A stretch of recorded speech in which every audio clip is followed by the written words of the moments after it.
Hi teachers அனைவருக்கும் வணக்கம். நியூவாக பிஜி டீச்சர்ஸாக ஜாயின் பண்ண இருக்கக்கூடிய டீச்சர்ஸ் அனைவருக்கும் என்னுடைய வாழ்த்துக்களை தெரிவிச்சுக்கிறேன். ஃபஸ்ட்டு ஒரு சில பேர் டவுட் கேட்டிருந்தாங்க. நியூவாக ஜாயின் பண்ணுறப்ப என்னென்ன தேவைப்படும், கவுன்சிலிங் எல்லாமே முடிஞ்சிருச்சு. நான் இப்போ நியூ ஸ்கூலுக்கு போகும்போது எனக்கான அப்பாயின்மெண்ட் ஆர்டர் இன்னும் ஒரு சில பேர் கேட்டிருந்தாங்க. நான் சொந்த டிஸ்ட்ரிக்ட்லேருந்து மற்ற டிஸ்ட்ரிக் போகிறேன். நான் ஆர்டர்ஸ் எங்கே வாங்கணும் அப்படின்னு சொல்லி கேட்டிருந்தாங்க.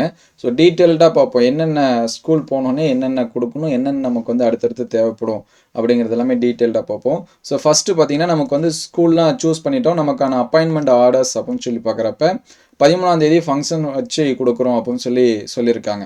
ஸோ இப்போ இதுக்கு முன்னாடி கவுன்சிலிங் நடக்கிறப்ப என்ன நடக்கும் அப்படின்னா, டிஸ்ட்ரிக் டு டிஸ்ட்ரிக், இப்போ சேம் டிஸ்ட்ரிக்டாக இருந்துச்சுன்னா, இப்போ உதாரணத்துக்கு சேலம் டிஸ்ட்ரிக்டாக இருக்காங்க, அவங்க அங்கேயே பிளேஸ் சூஸ் பண்ணியிருந்தாங்கன்னா அந்த சிஓவே என்ன கொடுப்பாங்க அப்படின்னா ஸ்கூலுக்கான ஆர்டர்ஸ் கொடுப்பாங்க. இந்த ஸ்கூல் அப்படின்னு சொல்லி போட்டு கொடுப்பாங்க.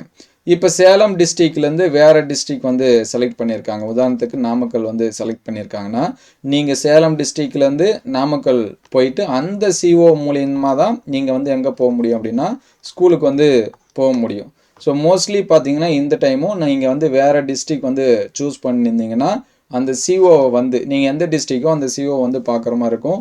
அதுக்கான இன்ஃபர்மேஷன் நமக்கு ஆர்டர்ஸ் கொடுத்த பிறகு கொடுப்பாங்க. அதிலே எல்லாம் தெளிவாக சொல்லுவாங்க. நீங்கள் எங்கே போய் பார்க்கணும், யாரை மீட் பண்ணணும் அப்படின்னு சொல்லிட்டு எல்லா டீட்டெயில்ஸும் சொல்லுவாங்க. அதனால் நீங்கள் அதை பற்றி கவலைப்பட தேவையில்ல. யாரை பார்க்கணும் என்ன அப்படிங்கிறது நமக்கு ஆர்டர்ஸ் அப்படின்னு சொல்லி பார்க்குறப்ப 13ஆம் தேதி கொடுக்குறதா சொல்லியிருக்காங்க. ஜாயினிங் டேட் அப்படிங்கிறப்ப 14-15 விட்டு 16ஆம் தேதி நமக்கு ஜாயின் பண்ணுறதுக்கு மேபி 16ஆம் தேதியாக இருக்கலாம், அல்லது அந்த டேட் சொல்லுவாங்க. காமனாக எல்லாத்துக்கும் ஒரே நாள் ஜாயின் பண்ணுற மாதிரி. ஏன்னா இப்போ வேறு டிஸ்ட்ரிக் எல்லாமே எடுத்திருப்பாங்க. அவங்களுக்கு என்ன ப்ரொசீஜர் ஃபாலோ பண்ணுறாங்க அப்படிங்கிறத சொல்லுவாங்க. ஏன்னா இதுக்கு முன்னாடி நடந்தது நான் ஏற்கனவே சொன்ன மாதிரி ப்ரொசீஜரில் நடக்கும். ஸோ இது அப்பாயின்மெண்ட் ஆர்டரு. ஸோ நம்ம ஸ்கூலுக்கு போகும்போது என்னென்னலாம் தேவைப்படும் அப்படின்னு சொல்லி பார்த்தீங்கன்னா, சர்டிஃபிகேட். ஸோ நம்மளுடைய ஒரிஜினல் சர்டிஃபிகேட் கவுன்சிலிங் அப்பயுமே கேட்டிருப்பாங்க. ஈவன் ஆர்டர்ஸ் கொடுக்குறப்பயுமே நமக்கு சர்டிஃபிகேட் தேவைப்படும். அதே போல் ஸ்கூலில் நீங்கள் எந்த ஸ்கூலில் ஜாயின் பண்ணுறீங்களோ அந்த ஸ்கூல்லையுமே சர்டிஃபிகேட் கேட்பாங்க. அதனால் நீங்கள் ஒரிஜினல்ஸ் வச்சுங்க. ப்ளஸ் ஜெராக்ஸ் காப்பியும் பார்த்தீங்க அப்படின்னா ஒரு 4-5 போட்டு வச்சுங்க. ஏன்னா ஆஃபீஸ் காப்பிக்கு தேவைப்படும். அதுக்கடுத்து சிஓ ஆஃபீஸுக்கு அனுப்புறதுக்கு அங்கேயும் என்ன பண்ணுவாங்க அப்படின்னா உங்களுடைய காப்பீஸ் எல்லாமே கேட்பாங்க. உங்களுக்கு பர்சனலாக என்ன பண்ணும் அப்படின்னா தேவைப்படும். ஸோ அதனால் ஒரு 4 to 5 காப்பீஸ் ஆகுது சர்டிஃபிகேட் எல்லாமே போட்டு வச்சுங்க. அதேமாதிரி ரொம்ப முக்கியம் என்னென்னா அப்பாயின்மெண்ட் ஆர்டர்ஸ் மோஸ்ட்லி ஒரு சில டைம் 3 காப்பி கொடுப்பாங்க. ஒன்று சிஓ ஆஃபீஸ்லேயே வச்சுக்குவாங்க. ஒன்று பார்த்தீங்கன்னா ஹெச்எம்ஸ்க்கு கொடுக்குற மாதிரி இருக்கும். ஒன்று நம்மளுடைய காப்பியாக இருக்கும். சரிங்களா, ஓன் காப்பியாக இருக்கும். ஒரு சில டைம் 2 காப்பி மட்டும் நமக்கு கொடுப்பாங்க. ஹெச்எம்ஸ்க்கு கொடுக்கறதுக்கு, ஒன்று நம்ம வச்சுக்கிறதுக்கு, ஸ்கூலில் வச்சுக்கிறதுக்கு. ஸோ அதனால் அதெல்லாமே பத்திரமா வச்சுங்க. முன்கூட்டியே ஜெராக்ஸ் போட்டு வச்சுங்க. ஏன்னா இந்த அப்பாயின்மெண்ட் ஆர்டர்ஸ் வச்சு தான் நம்ம அதுக்கு அடுத்தடுத்த ப்ராசஸ் எல்லாமே நம்ம ட்ரான்ஸ்ஃபருக்கு அப்ளை பண்ணும்போது அப்பாயின்மெண்ட் ஆர்டர் தான் கேட்பாங்க. அதனால் நீங்கள் ஒரு பிடிஎஃபாக மாற்றி வச்சுக்கிட்டீங்கன்னா கூட சேஃப் தான். சரிங்களா, அடுத்தடுத்து நம்ம தேட தேவையில்ல. அதேமாதிரி சர்டிஃபிகேட் எல்லாமே நீங்கள் பிடிஎஃபாக மாற்றி வச்சுக்க வேண்டியதும் நல்லது. ஏன்னா நம்ம எல்லாத்துக்கும் கேட்பாங்க. Date 10th mark sheet, 12th mark sheet, community இதெல்லாமே நம்ம எதுக்குனாச்சும் அப்ளை பண்ணுற மாதிரினா தேவைப்படும். ஸோ எதுக்குலாம் அப்ளை பண்ணுவோம் அப்படிங்கிறத பின்னாடி நம்ம சொல்கிறேன். அதனால் சர்டிஃபிகேட் எல்லாமே ஒரிஜினல்ஸ் வச்சுங்க. ப்ளஸ் அதுக்கான ஜெராக்ஸ் காப்பியுமே வச்சுங்க. சிவி போனப்போ என்னென்ன இருந்துச்சு அதே போதும். புதுசாக எதுவும் வாங்க தேவையில்ல. அதேமாதிரி அட்டஸ்டட் எதுவும் தேவையில்ல. ஜென்ரலாக இருந்தாலே போதும். ஏன்னா இனிமேல் நம்ம ஹெச்எம்ஸ் நமக்கு போட்டு கூட வச்சுப்பாங்க. சரிங்களா. ஸோ நெக்ஸ்ட்டு பார்த்தீங்கன்னா மெடிக்கல் ஃபிட்னஸ்ஸு. நீங்கள் இந்த மெடிக்கல் ஃபிட்னஸ் அப்படிங்கிறத ஜாயின் பண்ணுறப்ப என்ன பண்ணி வச்சுக்கலாம், வாங்கி வச்சுக்கலாம். சரிங்களா. ஒரு சில ஸ்கூலில் அன்னைக்கே கொடுக்க சொல்லுவாங்க மெடிக்கல் ஃபிட்னஸ்ஸு. இல்லை நீங்கள் அடுத்த நாள் கொடுங்க, இல்லை அதுக்கு அடுத்த நாள் கொடுங்க அப்படின்னு சொல்லி கூட சொல்லுவாங்க. ஸோ உங்களுக்கு எப்படி சொல்லியிருக்காங்களோ, இன்றைக்கி ஜாயின் பண்ணுற 16ஆம் தேதினா இன்றைக்கி தான் ஜாயின் பண்ணால் இன்றைக்கே கொடுக்குன்னு சொன்னாங்கன்னா நீங்கள் முன்கூட்டியே கூட என்ன பண்ணி வச்சுங்க, வாங்கி வச்சுங்க. இல்லை ஜாயின் பண்ணுற அன்றைக்கி கூட நியர்பை எதனாச்சும் சர்டிஃபிகேட் கொடுக்குற டாக்டர்ஸ் இருந்தாங்கன்னா அவங்கள்ட்ட கூட நீங்கள் என்ன பண்ணிக்கலாம், சொல்லி வாங்கிக்கலாம். சரிங்களா. அதனால் மெடிக்கல் ஃபிட்னஸ் அதை வாங்கி வச்சுங்க. உங்களுடைய அந்த அடையாளம் இதெல்லாமே கேட்பாங்க. சரிங்களா, அதை வச்சு வாங்கி வச்சுங்க. அதை எஸ்ஆரில் ஃப்ரண்ட் பேஜில் விட்டுவாங்க. ஸோ நெக்ஸ்ட்டு பார்த்தீங்கன்னா எஸ்ஆர். ஸோ எஸ்ஆர் பொறுத்த வரைக்கும் கொஞ்சம் பெரிய புக்காக இருக்கிற மாதிரி வாங்கி வச்சுங்க. நமக்கு சர்வீஸ் கொஞ்சம் நிறையா போகிறோம் அப்படிங்கிற கேண்டிடேட்டாக இருந்தீங்கன்னா கொஞ்சம் பெருசாகி வாங்கி வச்சுங்க. ஒரு சில பேர் கம்மி பேஜஸ் இருக்கிறது எல்லாமே வாங்கி வைக்காதீங்க. சரிங்களா. கொஞ்சம் மொத்த அட்டையாக போட்டது ஒரு நோட் புக் மாதிரி இருக்கிறது பெருசாக வாங்கி வச்சுங்க. இதுவுமே ஒரு சில ஸ்கூலில் அன்றைக்கே கேட்கலாம், இல்லை அடுத்தடுத்த நாள் வந்து கேட்பாங்க. என்னைக்கு எஸ்ஆரில் என்ட்ரி போடுறாங்களோ அன்னைக்கு கூட கேட்பாங்க. நம்ம ஒரு 2 டேஸ் இந்த மாதிரி கூட வாங்கி கொடுத்துக்கலாம். சரிங்களா, அன்றைக்கே தான் கொடுக்குங்க, கட்டாயப்படுத்த மாட்டாங்க. ஈவன் வந்து வேணுனாலும் நம்ம வாங்கி கொடுத்துக்கலாம். சரிங்களா, அதனால் எஸ்ஆர் வந்து என்ன பண்ணி வச்சுங்க, ரெடி பண்ணி வச்சுங்க. ஸோ நெக்ஸ்ட்டு பார்த்தீங்கன்னா ஜெனுயினஸ் சர்டிஃபிகேட்டு. ஸோ ஜெனுயினஸ் சர்டிஃபிகேட் வந்து இப்போதைக்கு நமக்கு வந்து தேவைப்படாது. ஆனால் நம்ம வந்து 1 or 2 இயர்ஸில் அப்ளை பண்ணணும், வாங்கணும்னு சொல்லுவாங்க. எதுக்கு அப்படின்னா நம்மளோட 10th 12th டிகிரி பிஎட் இதுக்கு எல்லாமே அப்ளை பண்ணி வாங்குற மாதிரி இருக்கும். நம்ம வந்து 10th and 12th ஹெச்எம்ஸ் மூலிமா அப்ளை பண்ணி வாங்கிக்கலாம். டிகிரிக்கு நம்ம டிடி இதெல்லாமே எடுக்கணும். யூஜிக்கு அதுன்ட்டு பிஜி, அதுக்கடுத்து பிஎடு, மற்ற சர்டிஃபிகேட் வேணுனாலும் நீங்கள் வாங்கிக்கலாம். ஏன்னா நம்ம இதை வச்சு தான் குவாலிஃபை வந்திருப்போம். இந்த 3 டிகிரிக்கு நம்ம தனியாக ஜெனுயினஸ் வந்து வாங்கணும்.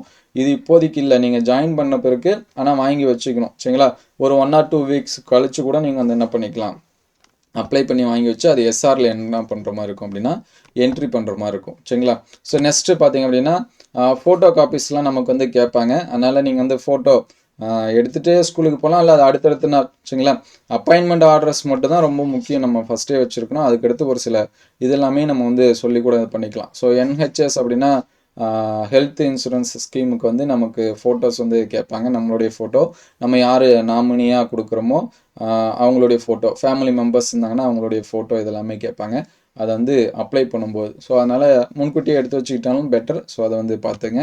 ஸோ நெக்ஸ்ட்டு பார்த்தீங்கன்னா நமக்கு ரொம்ப முக்கியம் சேலரி. ஸோ சேலரி போகிறதுக்கு அக்கௌண்ட் நம்பரு கரெக்டாக ப்ராப்பராக இருக்கிறதா வச்சிங்க. நீங்கள் எதில் அதிகமாக ட்ரான்சாக்ஷன் பண்ணுறீங்களோ உங்களுக்கு எது கன்வீனியண்ட்டாக இருக்குமோ, எந்த பேங்க், ஒரு சில பேர் 2-3 பேங்க் வச்சுருக்கலாம். உங்களுக்கு எந்த பேங்க், இந்த பேங்க்கில் போட்டால் எனக்கு கன்வீனியன்ட்டுங்க அப்படின்னா அந்த அக்கௌண்ட்டை கொடுங்க. ஸோ இந்த பேங்க்கு தான் கொடுத்தாகணும், இப்படி தான் கொடுத்தாகணும் அப்படிங்கிற ரெஸ்ட்ரிக்ஷன்ஸ்லாம் இல்லை. எஸ்பிஐ கொடுங்க, இது கொடுங்க அப்படின்லாம் இது இல்லை. உங்களுக்கு எது கன்வீனியண்ட்டாக இருக்கோ அந்த பேங்க் இது என்ன பண்ணிக்கலாம், கொடுத்துக்கலாம். ஸோ மோஸ்ட்லி பார்த்தீங்கன்னா எஸ்பிஐ அதிகமாக கொடுத்துருப்பாங்க. அதில் இப்போ அந்த ஸ்கீம்லாம் கொடுத்துருக்காங்க, மற்ற பேங்க்ஸுமே கொடுத்துருக்காங்க அந்த சேலரி பேக்கேஜ் அப்படின்னு சொல்லிட்டு. சேலரி பேக்கேஜ் அப்படிங்கிறது நீங்கள் வந்து அந்த சேலரி ஸ்லிப்பு கொடுத்தீங்கன்னா உங்களுக்கு மாற்றி கொடுத்துருவாங்க. ஸோ அதுக்கு ஃபஸ்ட் மந்த்து அந்த சேலரி ஸ்லிப்பு போணுச்சு அப்படின்னா நீங்கள் உங்களது அக்கௌண்ட் சேலரியாக மாத்திரம், அதுக்கு ஒரு சில பெனிஃபிட் எல்லாமே கொடுத்துருப்பாங்க. ஸோ நெக்ஸ்ட்டு பார்த்தீங்கன்னா ஆதார் கார்டு, பேன் கார்டு இது எல்லாமே தேவைப்படும் ஒரு சில டீட்டெயில்ஸ் வந்து கொடுக்கறதுக்கு. ஸோ நம்மளுடைய அந்த எம்இஸு இது எல்லாமே, அதுக்கடுத்து ஐஎஃப்எஸ்ஆர்எம்எஸ் அப்படின்னு சொல்லுவோம். நம்ம வந்து சேலரி பில் இதுக்கு எல்லாமே நம்மளோட இன்க்ளூட் பண்ணுறதுக்கு நம்மளுக்கு ஆதார், பேன் கார்டு இது எல்லாமே கேட்பாங்க. இதுவுமே நீங்கள் ஜெராக்ஸ் எடுத்து போட்டு வச்சுக்கிட்டிங்கன்னா அவங்கள்ட்ட கொடுத்துட்டீங்க, சர்டிஃபிகேட்டை சேர்த்து கொடுத்துட்டிங்கன்னா அவங்க வந்து தனித்தனியாக உங்களுக்கு கூப்பிட்டு கேட்டு இருக்க மாட்டாங்க. அவங்களே எல்லாமே எல்லா டீட்டெயில்ஸும் ஃபில் பண்ணிவிடுவாங்க. சரிங்களா, நெக்ஸ்ட்டு பார்த்தீங்கன்னா எம்இஸ்ஐடி வந்து நமக்கு க்ரியேட் பண்ணுவாங்க. அவங்களே க்ரியேட் பண்ணி உங்களுக்கு வந்து கொடுப்பாங்க. ஸோ அதுக்கடுத்து நமக்கு எம்இஸில் ஒரு சில டீட்டெயில்ஸ் எல்லாமே கொடுக்குற மாதிரி இருக்கும். ஸோ எம்எஸ்ஐடியும் அவங்களே க்ரியேட் பண்ணிக்குவாங்க. அதே மாதிரி ஐஎஃப்ஹெச்ஆர்எம்எஸ் பில்லு இது எல்லாமே ஆஃபீஸ்லேயே வந்து என்ன பண்ணுவாங்க, க்ரியேட் பண்ணுவாங்க. நீங்கள் எதுவும் க்ரியேட் பண்ண தேவை. ஸோ அதே போல் எம்எஸ்ஐடிக்கான பாஸ்வேர்டு இது வந்து தெரிஞ்சு வச்சிங்க. ஏன்னா நம்ம வந்து ஒரு சில இது மார்க் என்ட்ரி பண்ணுற மாதிரி இருக்கும் அடுத்தடுத்து. அது போக உங்களுக்கே தெரிஞ்சிடும். சரிங்களா, மார்க் என்ட்ரி பண்ணுற மாதிரி இருக்கும், அட்டண்டன்ஸ் போடணும். ஸோ அட்டண்டன்ஸ் போடுற மாதிரினா நமக்கு வந்து டிஎன் செட்டு ஆப்பு தேவைப்படும். உங்களுக்கு கிளாஸ் டீச்சராக அசைன் பண்ணாங்கன்னா அதுக்கான ஐடி பாஸ்வேர்டு. ஸோ உங்களுக்கு அந்த எம்இஸ் ஐடி பாஸ்வேர்டு க்ரியேட் பண்ணால் தான் கொடுப்பாங்க. அது வரைக்கும் மற்றவங்க பாஸ்வேர்டு வச்சுக்கூடும். அல்லது நீங்கள் வந்து ஸ்கூல் ஸ்கூலில் ஐடி பாஸ்வேர்டு வச்சு ஓவராலாக டிஎன் செட் வந்து யூஸ் பண்ணிக்கலாம். அதுக்கடுத்து கலஞ்சி மாப்பு இப்போதைக்கு உங்களுக்கு வந்து தேவைப்படாது. இது வந்து நீங்கள் வந்து சேலரி வாங்கிட்டு அதில் வந்து பே ஸ்லிப்பு இந்த மாதிரிலாம் தேவைப்பட்டுச்சுன்னா கலஞ்சி மாப்பு தேவைப்படும். அதுக்கடுத்து மணற்கேணி நீங்கள் வந்து லெசன் நடத்துறதுக்கு ஸ்டூடெண்ட்ஸ் வந்து இன்ட்ராக்டாக வச்சுருக்கிறதுக்கு மணற்கேணி ஆப் வந்து யூஸ் பண்ணிக்கலாம். ஈவன் வந்து நீங்கள் மொபைல், லேப்டாப்பு அதுக்கடுத்து எல்லாமே இருக்குது. ஸோ மணற்கேணி ஜென்ரலாகவே லாகின் பண்ணி வெப்சைட்லையுமே என்ன பண்ணிக்கலாம், பார்த்துக்கலாம். ஸோ இப்போதைக்கு நமக்கு டிஎன் செட்டு இந்த மாதிரிலாமே என்ன பண்ணும், தேவைப்படும். ஸோ இதுதான் டீட்டெயில்ஸ். அதுக்கடுத்து பார்த்தீங்கன்னா ஒரு சில பேர் வந்து டிபார்ட்மெண்ட் எக்ஸாம் வந்து இப்போயே பாஸ் பண்ணி வைக்கணுமா அப்படின்னு சொல்லி கேட்டிருந்தாங்க. டிபார்ட்மெண்ட் எக்ஸாம் எதுக்காக அப்படின்னா நமக்கு வந்து ப்ரொமோஷன் இந்த மாதிரி போகும்போது ஒரு சில குறிப்பிட்ட கோட்ஸ் எல்லாமே சொல்லுவாங்க. ஹெச்எம்ஸாக நம்ம வந்து ப்ரொமோஷனில் போகணும் அப்படின்னா அதுக்கு ஒரு சில குறிப்பிட்ட கோடெலாம் பாஸ் பண்ணியிருக்கோம், 65, 72 இந்த மாதிரிலாமே சொல்லுவாங்க. அதை நம்ம அடுத்த வீடியோவில் அப்டேட் பண்ணுவோம். எதனாச்சும் டவுட் இருந்தாலும் கேளுங்க.